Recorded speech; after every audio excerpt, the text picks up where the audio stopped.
You're going to have a lot of happy people.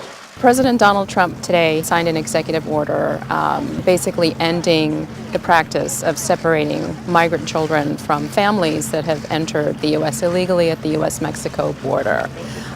The administration has had this policy where they're criminally prosecuting all illegal border crossers, but since they couldn't send the children to jail with the parents, they had to put the children someplace. And so they've been separating them from the families and putting them in these detention centers.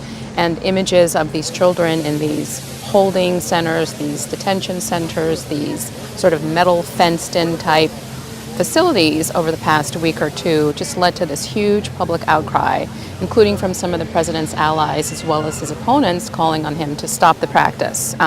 All along he'd been saying there was nothing he could do about it. It was Congress's problem, a problem of Congress's creation, and he blamed Democrats and said that they were the only ones that could fix it. But then lo and behold today he up and signs an executive order using his presidential power to end the practice. I think there are a lot of factors that go into it, and certainly one of them is the optics. Just seeing these children sort of held in these cages, anyone who's a parent or even anyone who's not a parent, I mean, that kind of tugs at your heart.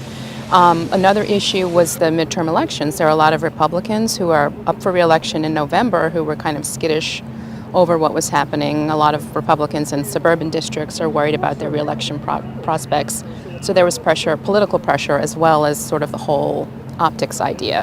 And then you also had the First Lady, who is a champion of children, sort of going to him and saying, look, you need to do something and keep these families together. So there were a lot of factors that went into what happened today. One of the problems that's sort of going to come out of this may be this issue of now the children and the families can be held together, so it's sort of an indefinite detention of the families, whereas before it was sort of sending the children off one place and having the parents at another place. Now it's kind of holding the families all together in detention indefinitely. And you're going to start, we've already started to see reaction from interest groups about that particular piece of fallout from the executive order. It's unclear how it's all going to play out. This will probably continue for weeks still, because you've got more than 2,300 children in detention right now.